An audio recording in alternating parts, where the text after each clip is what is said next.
السلام علیکم ورحمۃ اللہ وبرکاتہ۔ دوستوں، آج کی اس ویڈیو میں ہم ایک شکایت کے بارے میں بات کریں گے جو کہ علماء سے اور جتنے بھی اسلامک پیجز ہیں ان کے کنٹینٹ کے نیچے جب آپ کمنٹ سیکشن میں جائیں گے تو یہ شکایت بہت پائی جاتی ہے کہ ہماری زندگی اتنی مشکل کیوں ہے، یعنی ہمارے ساتھ اللہ تعالیٰ ایسا کیوں کر رہا ہے، ہمارے اوپر اتنی آزمائشیں کیوں ہیں۔ اور ہم اس طرح سے ہم یہ بتانا چاہتے ہیں کہ اللہ کی پناہ مانگتے ہیں ہم اس خیال سے بھی کہ اللہ تعالیٰ ہمارے ساتھ ناانصافی کر رہا ہے، یعنی اور لوگ تو بہت خوش ہیں اور ہم لوگ ہی پریشان ہیں۔ اچھا، اور یہ خیال آتا کیوں ہے؟ مطلب پریشانیوں سے گھبرانا، پریشانیوں سے ڈرنا، اتنا کمزور سا ہونا کہ کچھ بھی آ رہا ہے پریشانی ہو رہی ہے۔ میں یہ تو نہیں کہنا چاہتا کہ ان لوگوں کو پریشانیاں نہیں ہوتی ہیں، لیکن لائف کو اس طریقے سے لینا کہ ایک لائف ایسی بھی ایگزسٹ کرتی ہے جہاں پر کوئی بھی پریشانی نہیں ہوگی، ہمیں کوئی ایسا فیز آئے گا لائف میں جہاں پر ہم خوش ہی خوش ہوں گے۔ یہ ہمارے دماغ میں کہاں سے آ رہا ہے؟ یہ اصل میں ہمارے دماغ میں آ رہا ہے ویسٹرن فلسفی سے، جو ویسٹرن انفلوئنس ہے ہمارے اوپر، جو وہاں کی سوشل نارمز اور وہاں کی جو فلسفی ہمارے پاس آ رہی ہے، ان کی تھنکنگ جو آ رہی ہے ہمارے پاس، وہ یہی ہے کہ لائف کا جو سب سے بڑا گول ہے وہ ہیپینس ہے۔ Happiness is the biggest goal of life, اور اسی ہی کی طرف ہمیں اپنی زندگی کی ساری محنتیں لگانی چاہیے۔ اور اگر یہ نہیں ہے ہمارے پاس، ہم ہر وقت خوش نہیں ہیں، تو ہمارے ساتھ کوئی پرابلم ہے، ہم مطلب کچھ غلط کر رہے ہیں یا ہمارے ساتھ کوئی غلط کر رہا ہے۔ اور کیونکہ ہم اللہ تعالیٰ پر بلیو رکھتے ہیں، اسلام پر، کہ یہ پوری کائنات خدا چلا رہا ہے، تو مسلمانوں کے ساتھ یہ ہو جاتا ہے کہ کیونکہ مجھے خوشی نہیں مل رہی ہے تو اللہ تعالیٰ یا تو ناراض ہے یا نعوذ باللہ میرے ساتھ ناانصافی ہو رہی ہے، باقی سب لوگ خوش ہیں۔ لیکن ہم اگر لائف کو ان کی فلسفی سے ہٹ کر اسلامک فلسفی کے انڈر میں دیکھیں گے، اسلامک فلسفی کے اکارڈنگ دیکھیں گے، تو لائف کیا ہے؟ لائف کے بارے میں اللہ تعالیٰ فرماتا ہے سورہ بلد میں، لا اقسم بہذا البلد، اللہ تعالیٰ قسم کھاتا ہے مکہ کی، پھر آگے فرماتا ہے ووالد وما ولد، ایک دوسری قسم کھانے کے بعد کہ آدم علیہ السلام، والد سے مراد آدم علیہ السلام اور ان کی تمام اولاد کی قسم، یعنی پوری ہیومینٹی کی قسم کھانے کے بعد اللہ تعالیٰ فرماتا ہے کہ ہم نے انسان کو لقد خلقنا الانسان فی کبد، ہم نے انسان کو مشقت میں پیدا کیا ہے، یعنی مشقت ہی اس دنیا میں انسان کے لیے ہمیشہ کے لیے موجود رہے گی، چاہے وہ کتنا ہی کچھ کر لے۔ جو مشقت ہے، جو یہ ٹرائلز ہیں، جو یہ آزمائشیں ہیں، یہ کبھی ختم نہیں ہوں گی اور ہر انسان کو موجود رہیں گی ہر وقت اس کی لائف میں۔ ایسا نہیں ہے کہ خوشیاں نہیں آئیں گی، وہ ایک سٹیجز ہوں گی، کبھی خوش ہوگا کبھی غم ہوں گے، لیکن علماء جو فرماتے ہیں اسلامک فلسفی جو کے بارے میں کہ اسلام میں اور اصل زندگی میں جو دیکھا گیا ہے وہ یہ کہ بڑا پارٹ جو ہے ایک آزمائشوں سے بھرا پڑا ہے ہر انسان کا۔ اور اگر ہم یہ دیکھیں کہ ہم یہ سوچیں کہ ہم نیک ہیں، ہم نیک اعمال کرتے ہیں، تو ہمارے ساتھ ایسا نہیں ہونا چاہیے۔ بہت سے لوگوں کی سوچنا غلط بن جاتی ہے کہ اگر ہم نیک عمل کر رہے ہیں، نیک زندگی گزار رہے ہیں، تو ہماری زندگی میں سب خوبصورت ہوگا۔ ایسا بھی نہیں ہے۔ سب سے نیک لوگوں کو اگر ہم دیکھیں اور معصوم لوگوں کو دیکھیں، جو گناہوں سے پاک لوگ، انبیاء، ان کی زندگی ہم دیکھ لیں گے تو ہمیں یہ غلط فہمی کبھی ہوگی ہی نہیں کہ نیک لوگوں کو پریشانیاں نہیں آتی۔ انبیاء کی زندگی دیکھیں گے تو سب سے بڑی پریشانی ہی ان لوگوں کو آتی تھی۔ اچھا، تو پھر ایک نیک آدمی کی اگر ہم فالو کر کے چلیں، ہم سے کہا جاتا ہے کہ کامیابی اسلام میں ہے اور اللہ تعالیٰ کے حکموں کو ماننے میں ہے، تو کامیابی وہ پھر کون سی کامیابی ہے جو اسلام میں ہے اور اسلام کے حکموں کو فالو کرنے میں ہے؟ تو وہ کامیابی ہے کیا؟ وہ کامیابی یہ ہے کہ اللہ تعالیٰ فرماتا ہے من عمل صالحا من ذکر او انثی وهو مؤمن فلنحیینہ حیاتا طیبہ۔ آپ اپنے نیک اعمال کی وجہ سے جو ایکسپیکٹ کر رہے ہیں، وہ آپ کو کیا کرنا ہے؟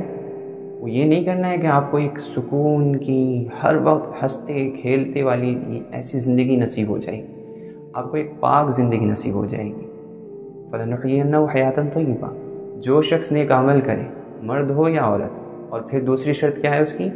نیک عمل کریں، دوسری شرط ہے ایمان والا ہو، مرد یا عورت، من عمل صالحا من ذکر او انثی، مرد یا عورت کوئی بھی، اور وہ مومن ہو تو فلنحیینہ حیاتا طیبہ، ہم یقیناً اس کو پاک زندگی دیں گے اس دنیا میں، اور وَلَنَجْزِيَنَّهُمْ أَجْرَهُمْ بِأَحْسَنِ مَا كَانُوا يَعْمَلُونَ، اور ہم ان کو ضرور بدلہ دیں گے ان نیک اعمال کا جو وہ اس دنیا میں کرتے تھے، اس سے بہتر بدلہ دیں گے جتنا وہ عمل کرتے تھے۔ تو یہ آخرت کا ریوارڈ ہو گیا ان لوگوں کا۔ تو اس سے یہ پتہ چلتا ہے کہ پاک زندگی ملے گی، یہ ریوارڈ ہے دنیا میں تو اتنا ہی ملے گا، آخرت میں تو آپ کو پرفیکٹ زندگی ملنے والی ہے، وہاں تو وہ خوش نصیب لوگ ہیں۔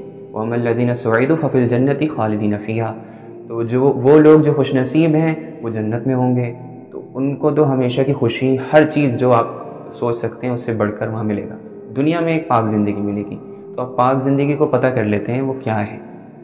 اچھا، پاک زندگی یہ ہوتی ہے کہ پاک زندگی میں ہمیشہ آپ پرسکون رہتے ہیں۔ دیکھیں، لائف تو باہر سے آپ کو کوئی دیکھے گا اور ایک کافر کو دیکھے گا تو اسے یہی دکھے گا کہ یہ بھی اتنی ہی پریشانی میں ہے اور وہ بھی اتنی ہی پریشانی میں ہے، لیکن جب آپ کو اندر سے کوئی دیکھے گا، دیکھ نہیں سکتا، اگر دیکھ لے تو آپ اتنے سکون میں ہوں گے اور اتنی شکر گزاری میں ہوں گے کہ آپ کو اندازہ بھی نہیں ہو سکتا۔ وہ کیسے؟ کیونکہ آپ کو یقین ہوگا کہ جتنی بھی پریشانیاں میرے اوپر آ رہی ہیں یہ بیکار نہیں جائیں گی، میں نے اگر صبر کر لیا تو آخرت کا اتنا بڑا اجر میرے لیے ہے ان چیزوں کے بدلے میں کہ میں سوچ بھی نہیں سکتا۔ اور کافر کے ساتھ کچھ ایسا ہو، ناشکری کرے گا، سب سے پہلے تو مایوس ہو جائے گا اور خودکشی تک سوچ چلی جاتی ہے، سوسائڈ تک۔ لیکن مسلمان کیا سوچتا ہے؟ جتنی بھی پریشانیاں آتی ہیں کس پہ ایوارڈ ملے گا، جتنی بھی اس کے ساتھ راحتیں آتی ہیں اس پہ شکر کرتا ہے۔ حدیث ہے اس کے دونوں ہاتھ میں ہم کہتے نہیں کہ دونوں ہاتھ میں لڈو ہیں، مومن کے دونوں ہاتھ میں لڈو ہیں، ایک میں اگر پریشانی آ رہی ہے تو وہ صبر کر لیتا ہے، اس پہ بھی اس کا درجہ بلند ہو گیا، خوشی مل رہی ہے شکر کر لیتا ہے، نعمتوں میں بڑھوتری ہو گئی اور بھی زیادہ نعمتیں بڑھ گئیں۔ تو مومن کے ساتھ تو ایسا معاملہ ہے، جیسے ایک کوئی شخص جاب کرتا ہے تو مہینے بھر وہ محنت کرتا ہے، اور کبھی کبھی تو ایسا ہوتا ہے اس کو ذلت بھی جھیلنی پڑتی ہے، کتنی پریشانیاں آتی ہیں، لیکن اسے ایک امید ہوتی ہے، وہ سب کچھ اس وجہ سے جھیل لیتا ہے کہ مہینے کے آخر میں مجھے سیلری ملنی ہے۔ کاشتکار ہوتا ہے، وہ سال بھر محنت کرتا ہے، کوئی بھی فصل ہو 6 مہینے کی، سال بھر کی، وہ محنت کرتا رہتا ہے، گندا ہوتا ہے، مٹی میں رہتا ہے اور کتنی محنت کرتا ہے، اس کے باوجود بھی وہ ہنستا ہوا گھر جاتا ہے۔ کیوں؟ کیونکہ اسے پتہ ہوتا ہے کہ یہ سال بھر میں 6 مہینے میں مجھے اپنا ایوارڈ ملنے والا ہے، مجھے اپنا ریوارڈ ملنے والا ہے، تو وہ اس وجہ سے ساری مشقتیں برداشت کر لیتے ہیں۔ لیکن ایک مومن کو پتہ ہے کہ اس دنیا میں کوئی بھی چیز ایسی نہیں ہے جو جنت کی نعمت کے برابر بھی ہو، قریب بھی جائے۔ اتنی بڑی نعمت مجھے ملنے والی ہے اگر میں ذرا سا یہاں برداشت کر کے چلوں، اور اگر میری جو یہ پریشانیاں ہیں، آزمائشیں ہیں، آ بھی رہی ہیں تو یہ اتنی بڑی نہیں ہو سکتی جتنی بڑی انبیاء کی زندگی میں آئی، اللہ کے سب سے قریب بندوں کی زندگی میں۔ تو وہ اس سب کو سوچ کر اطمینان سے اور سکون سے رہتا ہے۔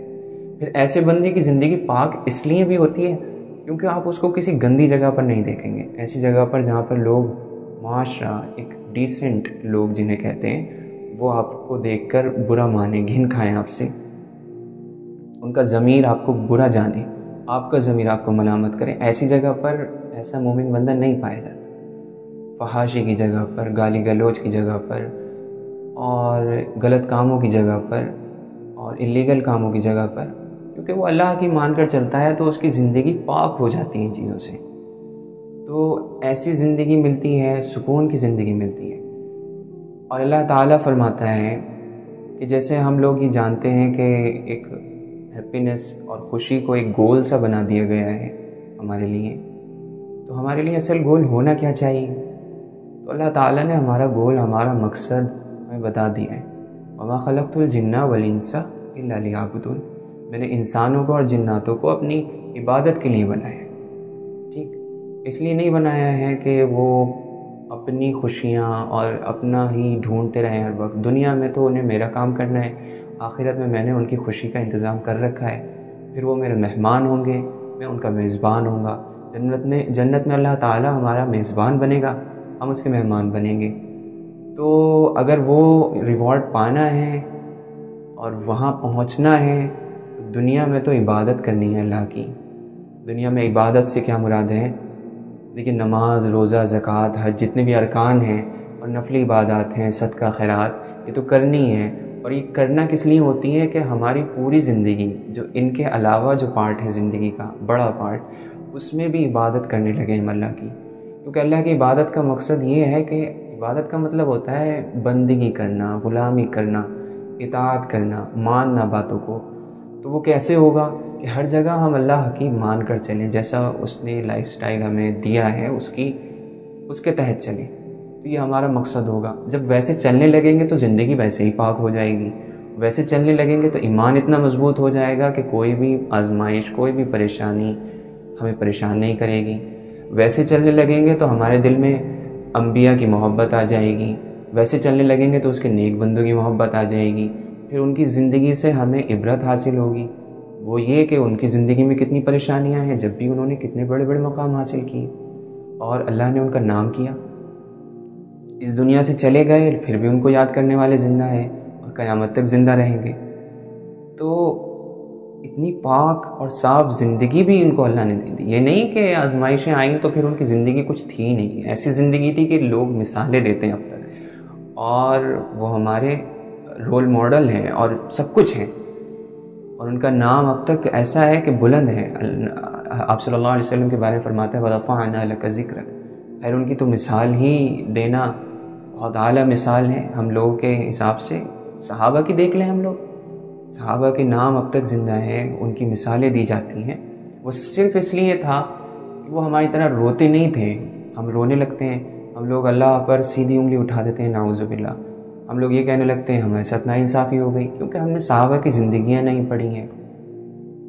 اور جب بھی کچھ ایسا ہے، اور اللہ تعالیٰ منع نہیں کرتا ہے کہ ایک اچھی زندگی کی خواہش نہیں رکھو، ایک پاک زندگی کی۔ اللہ تعالیٰ نے تو دعا سکھائی ہے، ہم ہر نماز میں پڑھتے ہیں ربنا آتنا فی الدنیا حسنہ وفی الآخرۃ حسنہ وقنا عذاب النار۔ اے اللہ، ہمیں دنیا میں بھی بھلائی دے، حسنہ مطلب اچھائی دے، اور آخرت میں بھی اچھائی دے، بھلائی دے، خوبصورتی دے۔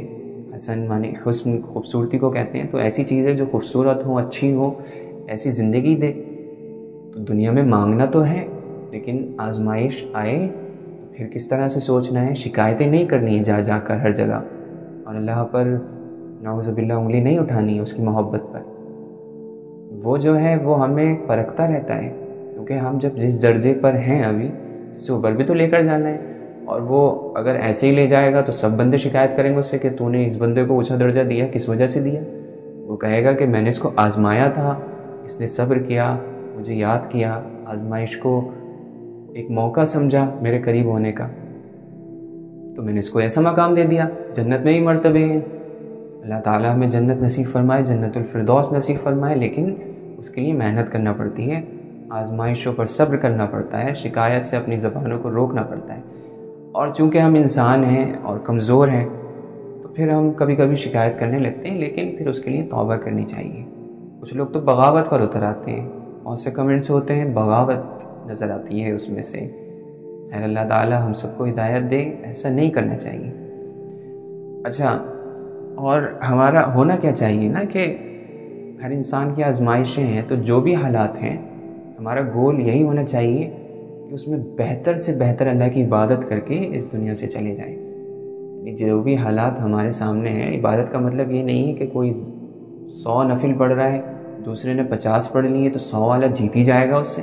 ہو سکتا ہے 50 پڑھنے والے کے حالات ایسے ہوں کہ اس کے 50 بھی ان کے 100 سے کئی گنا آگے ہوں، اور 2 نفل پڑھنے والے کے حالات ایسے ہوں کہ وہ 1000 والوں سے جیت جائے۔ تو جو بھی سرکمٹینسز ہیں ہمارے آس پاس، جو بھی سچویشن ہے، جو بھی کنڈیشنز ہیں، جو کچھ بھی ہے، اس کے مطابق اس کو دیکھتے ہوئے ہمیں اپنا بیسٹ دینا ہے، یہ ہمارا گول ہے، اور پھر باقی اللہ پر چھوڑنا ہے۔ آزمائشیں آئی ہیں تو صبر کرنا ہے، نعمتیں ملی ہیں تو شکر کرنا ہے، شکایت نہیں کرنی ہے، نہ رب کی بندوں سے، نہ بندے کی رب سے، کسی سے شکایت نہ کرو۔ شکوے ختم ہو جائیں زبان سے تو وہ بندہ بہت بڑے مقام حاصل کرتا ہے۔ تو یہی تھا کہ ہم جو ہے اپنا دیکھنے کا طریقہ بدلیں۔ ہم دنیا کو یہ نہیں سمجھیں کہ ایک اسٹیج ایسی آئے گی کہ سب کچھ ہی ٹھیک ہوگا، وہ اسٹیج آخرت میں ہے۔ دنیا میں تو انسان پیدا ہوتا ہے تو اپنے بڑوں کا محتاج ہوتا ہے، کچھ بھی مانگنا ہو کرنا ہو، ہاتھ پیر کمزور ہوتے ہیں، بڑے سب کچھ کر کے دیتے ہیں، ان کا محتاج ہے۔ ایسا انسان پیدا کیا گیا ہے۔ بڑا ہوتا ہے تو کاروبار کی ٹینشن، کمانے کی ٹینشن، گھر چلانے کی ٹینشن، لوگوں کی ٹینشن، لڑائی جھگڑے، حسد فساد۔ پھر جب ذرا وہ سنبھال لیتا ہے سب کچھ، سوچتا ہے اب جئیں گے، تو پھر بڑھاپے کی بیماریاں آنا شروع ہو جاتی ہیں، پھر وہ دوسروں کے ہاتھوں مجبور ہو جاتا ہے، اتنا بوڑھا ہو جاتا ہے کہ عقلیں بھی بھول جاتا ہے، اپنی کہانی بھی بھول جاتا ہے زندگی بھر کی۔ اور ایسی زندگی پانے والا شخص سوچے کہ کوئی ایک ایسی سٹیج آئے گی جہاں میں خوش ہوں گا، تو قدرت نے ہمیں اس لائق نہیں چھوڑا ہے کہ اس قدرت نے ہمیں زندگی میں ایسا بنایا نہیں ہے کہ ہم ہمیشہ خوش رہیں۔ آخرت اس کے لیے بنائی گئی ہے، اس کے لیے محنت کرتے رہیں اور دنیا میں زیادہ سے زیادہ کوشش کریں کہ وہ آخرت جو ملنے والی ہے، جو خوبصورت ہے، جہاں ہمیشہ کی خوشی رکھی گئی ہے، وہ اس جگہ ہمیں اچھے سے اچھا درجہ مل جائے۔ میری بھی یہ توفیق ہو، مجھے بھی اللہ یہ توفیق دے، بولنے والوں کو اور سننے والوں کو بھی، کیونکہ ہمیں بھی ضرورت ہے، آپ کو بھی ضرورت ہے، سب کو ضرورت ہے۔ تو یہی میرا بتانے کا وجہ یہی تھی کہ میں کچھ پڑھ رہا تھا کمنٹس میں، تو میں نے دیکھے اور مجھے لگا کہ اس پر تھوڑا سا بات کر لینی چاہیے اور ایک ہمارا نظریہ تھوڑا ٹھیک ہو جائے، دنیا کو کس طریقے سے دیکھنا ہے۔ امتحان کی جگہ ہے اور امتحان کی جگہ ایوارڈ نہیں ملتے، ریوارڈ نہیں ملتے، وہ بعد میں ملتے ہیں، وہ جب آپ اول نمبر پر آتے ہیں، کوئی پوزیشن لاتے ہیں، تب ملتے ہیں۔ تو وہ دنیا میں نہیں ہونا ہے، وہ آخرت میں ہونا ہے، جب آزما لیے جائیں گے، کچھ اچھا کر کے جائیں گے۔ اچھا دنیا میں کیا ملے گا؟